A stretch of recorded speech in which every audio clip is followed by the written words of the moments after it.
Pues, si os parece, vamos a empezar ya con la segunda mesa de este evento. La segunda mesa trata sobre los impactos de estos proyectos, de estas políticas y de estas actuaciones de las empresas energéticas que en la anterior mesa se estaban comentando, de los impactos que estas actuaciones están teniendo en otros países del contexto internacional, impactos a nivel socioambientales que terminan en violaciones de derechos humanos, como estamos viendo en esta jornada. Queríamos traer a este evento las diferentes luchas de los colectivos sociales y de comunidades afectadas por estos proyectos que se presentan en el informe y, dar voz, como decía, a estas luchas contra las empresas energéticas a lo largo y ancho del mundo. Son casos que, como veremos a continuación, tienen una fuerte responsabilidad europea y una fuerte responsabilidad del Gobierno de España. En primer lugar, porque son empresas que tienen su sede central en Europa o en España. Y, en segundo lugar, como comentaba nuestro compañero Pedro Ramiro en la anterior mesa, porque su acción está legitimada por los gobiernos y por las políticas españolas y europeas. Vamos a pasar ahora a un país cercano, a Colombia, en donde la filial de Gas Natural Fenosa, Electrocaribe, está siendo intervenida por su nefasta gestión, digamos, del suministro eléctrico, produciendo cortes y precios altos. Tenemos para ello a Carlos Caicedo, él es el exalcalde de Santa Marta, y nos va a hablar sobre los abusos de esta empresa, de Electrocaribe. Muchas gracias, Carlos. Muchas gracias, Javier. Bueno, muchas gracias a todos ustedes por estar aquí y a los organizadores por extendernos esta invitación a compartir nuestra visión sobre empresas energéticas, impactos socioambientales y derechos humanos. Particularmente, como ya lo decían, vamos a referir a Electricaribe, que pertenece a Gas Natural Unión Fenosa en Colombia. A nuestro juicio, aquí se configura un típico modelo de colonialismo del siglo XXI, el modelo extractivo de esta multinacional española.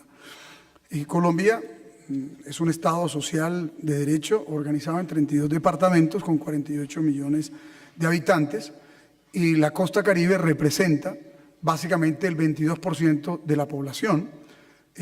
Aquí, como pueden ver, son 7 departamentos en los que extiende su operación Gas Natural Fenosa a través de Electricaribe. El 48% de la población de la costa, que equivale más o menos a 10.500.000 habitantes, presenta condiciones de pobreza, es decir, necesidades básicas insatisfechas. Por tanto, la pobreza energética de la mayor parte de esta población afecta la calidad de vida de los residentes de una región que, al estar ubicado en el Caribe, demanda de energía para temas tan vitales como prender un ventilador o la operación y el funcionamiento de las escuelas públicas. La demanda nacional de energía, del gran total de la misma, la costa Caribe, un 22%. Desde la década del 90 se inició un proceso de privatización de los servicios públicos, particularmente por una serie de insuficiencias energéticas, producto de la ausencia de lluvias. La mayor parte de la energía se genera por hidroeléctricas y desde la Constitución del 91 se estableció la posibilidad que el Estado se desprendiera de los monopolios públicos de acueductos, alcantarillados, energía y demás servicios y combinara la prestación de los mismos con particulares. A partir de la Ley 143 del 94, eso fue posible en materia de servicios públicos y de energía eléctrica. Se quebraron 7 empresas del Estado que operaban en cada uno de los 7 departamentos del Caribe, producto de la corrupción, del desgreño de las élites políticas que controlaron estas entidades. Y entra entonces aquí, en principio, una empresa norteamericana y Electricidad de Caracas o Eléctricas de Caracas. Estos posteriormente venden su participación a Fenosa, que compra el 70% de los activos de Electricaribe y el 70% de los activos de Electrocosta. Posteriormente, hay una fusión que ustedes conocen entre Gas Natural Fenosa o Gas Natural y Unión Fenosa. Básicamente en Colombia, la prestación del servicio de energía se hace a través de 4 grandes actividades: la generación, la transmisión, la distribución y la comercialización. Gas Natural Fenosa en la costa Caribe básicamente hace distribución y comercialización, pero en asocio con otras entidades participan también de la generación. Hoy día, aunque ellos iniciaron con una participación del 65% comprándole a los norteamericanos y comprándole a los venezolanos, hoy tienen una participación del 85%. Es decir, atienden aproximadamente unos 2.175.000 usuarios. La mayoría, 1.091.000 usuarios, pertenecen al estrato 1, es decir, la población más pobre. En Colombia hay una fea clasificación de los segmentos poblacionales por ingresos y se estratifica del estrato 1 al estrato 6. La mayor parte de la población atendida por Gas Natural Fenosa pertenece, como ya hemos dicho, al estrato 1. Esta empresa tiene 3 frentes de operación: la energía empresarial, que es comercialización a los usuarios industriales y comerciales, en general no regulados, un segmento muy rentable; la electrificadora del Caribe, que opera redes de distribución de la región, es el segmento de mayor cantidad de usuarios; y la energía social de la costa, que comercializa a la población más pobre. Como podrán entender, el principal problema de Electricaribe radica en este frente, el de la energía social. De este gran total de suscriptores, como podemos observar, Electricaribe tiene de esa torta básicamente 17% del gran total nacional.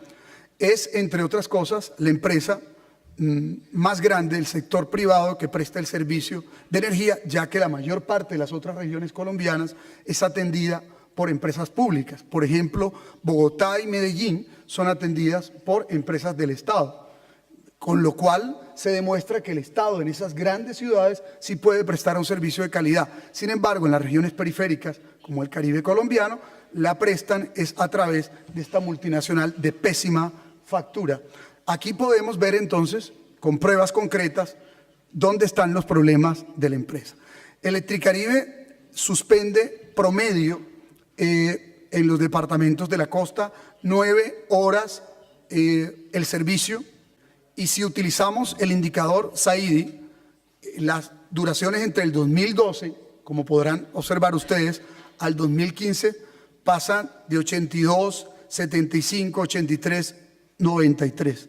Si la comparamos con otras empresas, las del país, en Cali, que es pública, EPM, que es de Medellín, que es pública, Electricaribe tiene las barras más grandes, con lo cual se demuestra que la empresa privada, que llegó a resolver un problema de ineficiencia de las empresas públicas territoriales de la costa Caribe, resultó ser la más ineficiente de todas, de manera que ni siquiera por eficiencia se justifica la prestación del servicio. Si lo comparamos con otros países, Electricaribe supera la media colombiana, ¿cierto?, que está en 25, en el indicador Saidi, Electricaribe está en 51, en Chile en 12, Argentina 8, Panamá en 13, Brasil en 18. Y estos son informes del 2014 a 2015 de la superintendencia que intervino esta empresa en el mes de noviembre. Si lo comparamos Electricaribe, que es una empresa entonces de origen europeo, con Europa, es decir, con España o Francia o Italia, de lejos su servicio es pésimo. Lo que están ofreciendo en nuestro país para nada se parece a lo que ofrecen en su propio territorio. Bueno, las pérdidas de energía son altas, pero sin embargo el Estado compensa permanentemente a Electricaribe. Recientemente, en el 2014, le pagó 228 millones por básicamente subsidios a la población más pobre a través de distintos fondos que el Estado colombiano posee. Como ustedes pueden apreciar, del giro total de las empresas, del giro total que hace el gobierno nacional a las empresas prestadoras de servicio de energía, la mayor parte se giran a Electricaribe. En euros podríamos decir que fueron 2.692 millones de pesos solo en el 2016, que es recurso público. En conclusión, aquí podríamos decir que esta empresa, a pesar de las pérdidas que aducen por las conexiones fraudulentas de la población más pobre, es compensada por el Estado colombiano con subsidios de los estratos 1, 2 y 3 que están subsidiados en Colombia en un alto porcentaje, de manera que no se justifica la pésima prestación del servicio. Los sectores que pagan la tarifa plena son los estratos 6 y 5, como se observan acá. Los otros estratos 1, 2 y 3 están plenamente subsidiados. En conclusión, no hay justificación para el desempeño de Electricaribe Gas Natural Unión Fenosa, por cuanto el grueso de sus usuarios son altamente subsidiados, y el argumento de ellos para la suspensión permanente del servicio, es decir, de la violación de los derechos humanos de la población, ha sido que hay muchas personas que están conectados fraudulentamente. Quiero cerrar esta última parte de la intervención indicando que, por supuesto, se reconoce el derecho a la energía como un derecho inherente a la vivienda, y este derecho está contemplado en la Carta de las Naciones, y precisamente en la regulación constitucional colombiana también está incorporado en su ordenamiento constitucional y en sentencias de la Corte Constitucional. El derecho a la vivienda hace parte del bloque de constitucionalidad. Por tanto, está correlacionado con el derecho a la vida para los menores de edad, adultos mayores y personas en situación de discapacidad. Sin embargo, este derecho es vulnerado permanentemente. Se vulnera el derecho de pueblos indígenas. El Tribunal Permanente de los Pueblos ha considerado denuncias de pueblos indígenas por la destrucción del medio ambiente y de las condiciones de las comunidades tradicionales, inherente, por supuesto, aquí al derecho a la cultura. Igualmente, Unión Fenosa es acusada de no responsabilizarse de los impactos ambientales ocurridos en el embalse La Salvajina, donde habita población indígena y afrodescendiente. Hay una violación a los derechos ambientales de la población, como ya presenté. Al mismo tiempo, el derecho a la salud. El corte constante y permanente de energía ha afectado a la mayor parte de los hospitales y centros de salud del sector público que no poseen plantas de energía, con lo cual se han generado problemas de salud que conducen inclusive a la muerte de los pacientes. Hay personas que han muerto inclusive por los apagones eléctricos recientemente. Están suficientemente documentados estos datos y estos casos en los que la empresa en lo absoluto responde y en el que el Estado ha sido también negligente para defender los derechos de los ciudadanos. El derecho a la educación. La mayor parte de las escuelas públicas y colegios públicos de la región Caribe, donde estudia además la mayor parte de la población pobre en estos establecimientos públicos, cuando se va la luz tienen que suspender las actividades académicas ya que no poseen plantas de energía. La afectación es gravísima, obviamente por los calendarios académicos y lo que consecuentemente esto tiene en materia de calidad.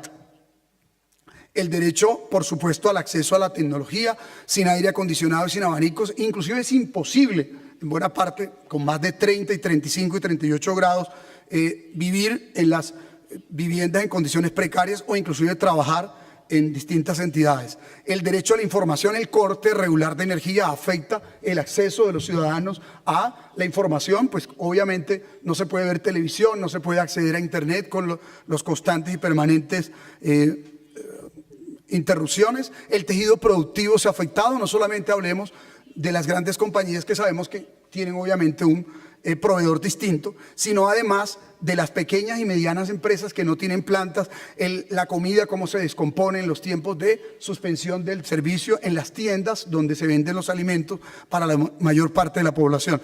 Inclusive esta empresa, con la tercerización que hace en materia laboral, viola los derechos laborales de los trabajadores, impide inclusive el derecho de asociación por esta vía, como presentamos aquí ya. Las protestas no se hacen esperar. En el curso, por ejemplo, de un semestre nada más en la principal ciudad del Caribe, en Barranquilla y el área metropolitana, se presentaron 142 protestas que derivan en represión de la fuerza pública a las personas, protestas que obviamente agotan y cansan la relación entre el ciudadano y la policía, porque esta empresa prácticamente pone a la policía a defender sus intereses cuando efectivamente la gente está protestando por un derecho apenas justo.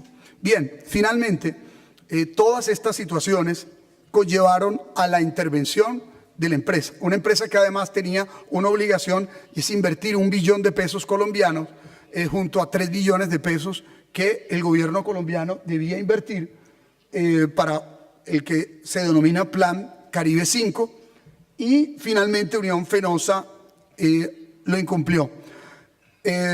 Lo que nos preocupa a nosotros de esta intervención, y con esto vamos cerrando, es que efectivamente con plata colombiana estemos reestructurando los 4 billones de pesos que dice la empresa se le adeuda por efecto de facturación a la población pobre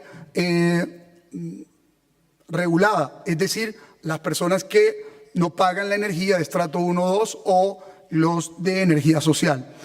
Al mismo tiempo, la empresa impetró una demanda, como ya se presentó aquí, es parte de su recetario, acudir a demandar a los estados ante el organismo de Naciones Unidas para este tipo de reclamaciones por más de 1 billón o aproximadamente 1 billón de euros, 1.000 millones de euros.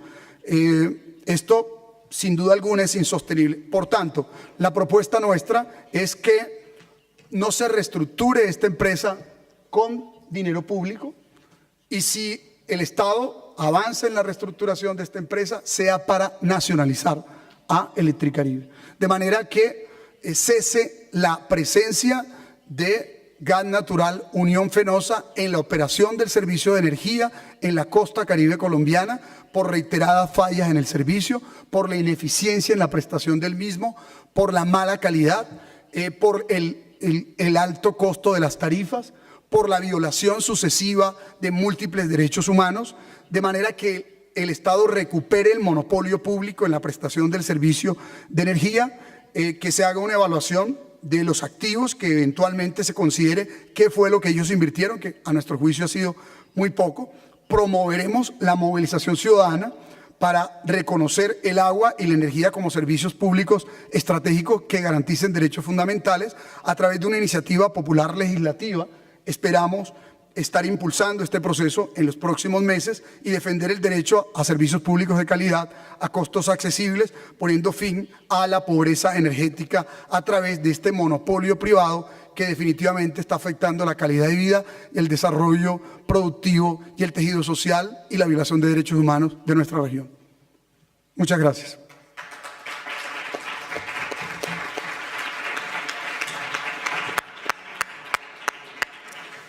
Bueno, muchas gracias, Carlos, por darnos esta explicación tan detallada de la situación en Colombia con Electrocaribe. Lo que es un ejemplo claro de la vinculación de las multinacionales, de cómo violentan los derechos humanos, en este caso, como decías, el derecho al acceso a la energía, ¿no? Que es al final un bien básico y necesario para la vida.